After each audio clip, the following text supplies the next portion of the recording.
right, I'll try to put together a talk exposition about what we know concerning what happened so far. I'm not wearing my hearing aids. Um, so my voice may be a little irregular by your reckoning. I can't hear it, but I don't feel like getting up for them. Um, Obviously, if you're sympathetic to Russia, as I am, your biggest um, opposition to the war for East Donbass is the loss of Russian youth, the betrayal of Russian youth, as well as, of course, as the monstrosity of destroying the Ukraine and killing its people. None of that is any good.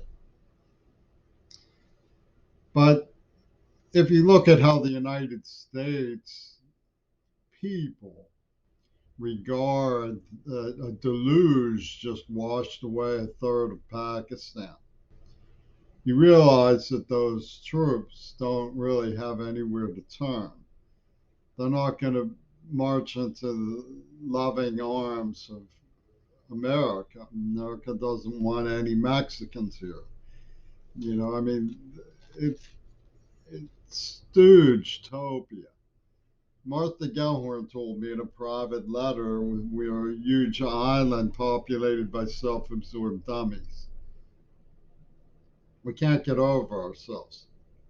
And it's right for me to be alarmed that the green machine of Richard Attenborough comes at me from the bygone days of Autenreichs and the newsstand in Squirrel Hill with horrible lies and eccentric stories about what I went through growing up as a collection agency on loss and damage for people that their fossil fuel industry dumped a deluge on.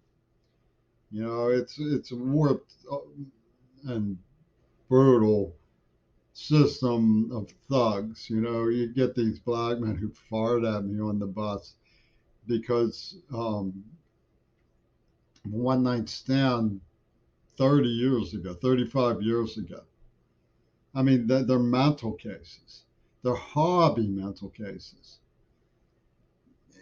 And, they shoot people who I love and so on, so forth. And they stamp up. Yeah, I can never get over the way they stamped up my father's obituary with white parochialism in the German Green Party and then say they represent the Black Panthers. I never get over it.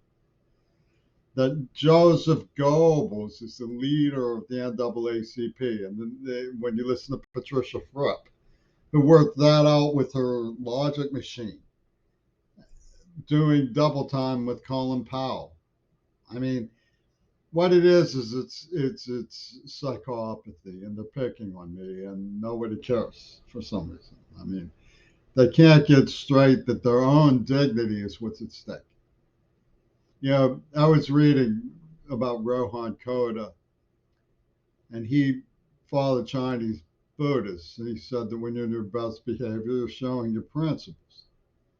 You know, it's not me who's behaving waywardly. Even 35 years ago, when a girl took me home in a college and made love to me, I wasn't doing anything that was all that unusual. Since then, most of the aggressors who brutalized me have had romps in the hay time and time again. And I've been alone for 30, 35 years. Why? Because they wanted me to be their pet starlet in the Could Have Saved John Lennon movie that John Lennon helped them write from a century ago. Just so you know,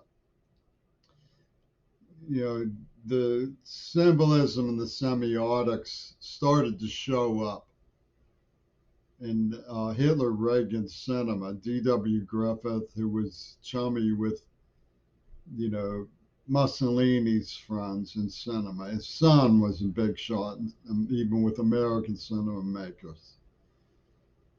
So, and you have, the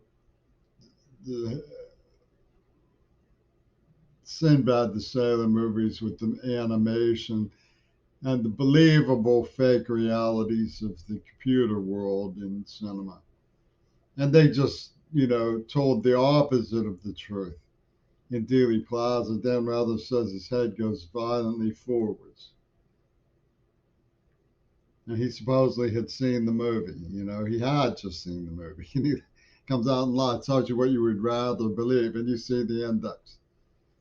And Stephen King and George Takei have been in on this all along. Stephen King, the horror story, the king of horror stories, and Oliver Stone, who had Wild Palms read them.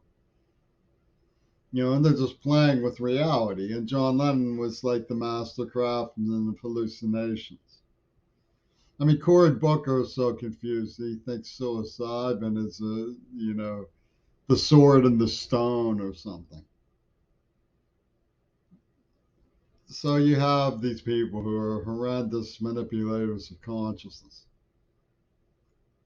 who work this thing out where they're going to Godfather a deluge and send us all back to the Old Testament. And this got worked out back in the 1910s and 1920s by Blythe Sanders, P.D. Wyspansky, who was an influential snickerdood around the Bowie clan, which was like, we'll get their hearts beating, the music, and we'll be the great fiddlers of Dachau, and we'll say the spirits remember the broadcasts, and everything will be measured by the spirits. And the cackling of the Crow-Cag-Regona coming up out of the mists of Hiroshima, saying, vengeance is mine, vengeance is mine, and New York welcoming her to the Dakota. I mean, that Lennon motherfucker had one hell of a sense of humor.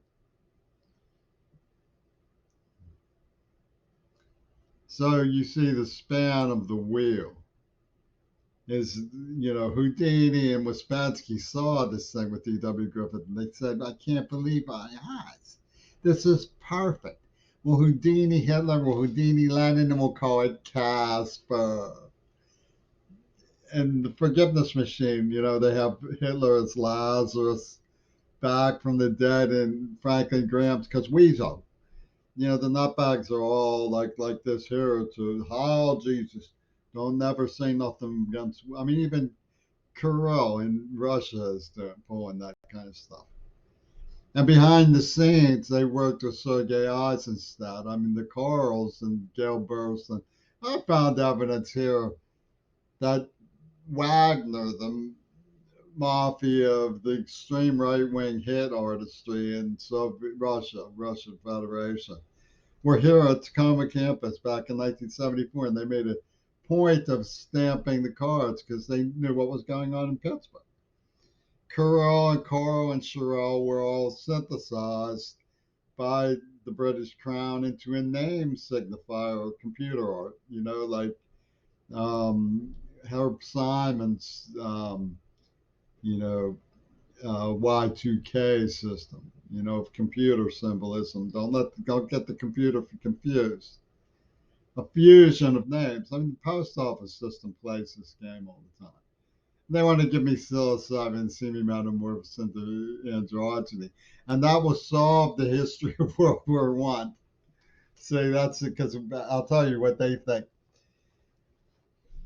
Disney was just a pumpkin seed in World War One, and he was the leaping toad of Erasmus. Took the pebble of the pumpkin seed into its nostril, and pulled it out of his ear and gave it to Nostradamus, who in turn gave it to Rasputin. And Rasputin put it up in his hair like this with a little loop, and behold, it balanced there. And they said Walt Disney is going to be transformed into something mightier than a pumpkin seed. He's going to be transformed into a beret. And the beret was beamed down,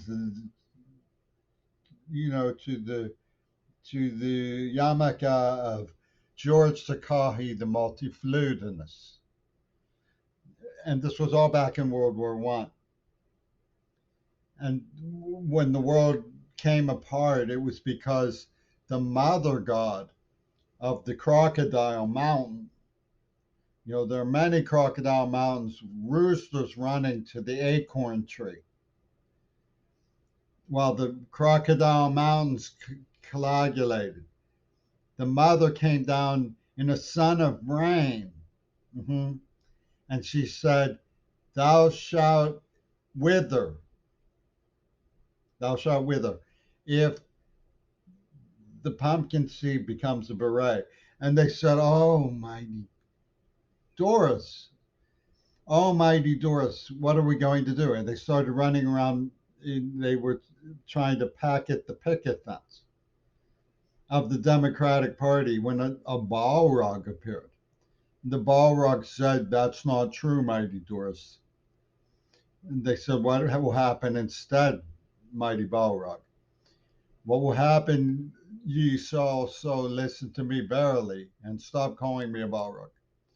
Ye shall so listen to me verily, that the deluge of the mighty winter will ringo up the winter brothers, and this will beholdest Howard Stern as a puny pelican.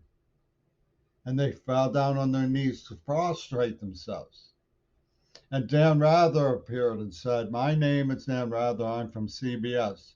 And I know that this is what you would rather believe because it's the damnedest of the truth. Sunflowers are not pumpkin seeds.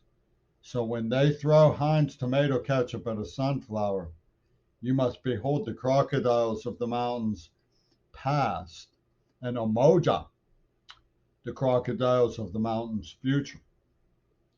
And at this, Erdogan of Turkey shook his head. My, that's a humdinger, Dan, he said. And this was written in the Ouspensky Circle books. My, that's a humdinger. And then they laughed and wrote, Doris. Doris. And the Balrog began to wither. It withered into a beret. That's George Takei said, Please bring back up. Please bring back up because Disney is my favorite pumpkin seed. And if we don't find out who ate the pumpkin seed of Disney, don't eat the pumpkin seed of Disney. Nobody ate the pumpkin seed. They say me underwear. Oh, he believes that somebody ate the pumpkin seed of Disney. Oh, he believes it. And the women in Italy began talking very fast because Italian women, they can really talk fast. And so everybody was talking fast. Oh, they were talking fast. And what did it translate to? They translated to, get this, Sergei Lavrov, that real men wear antlers. Mm-hmm. Real men wear antlers. They said, moose, moose. Real men are like moose.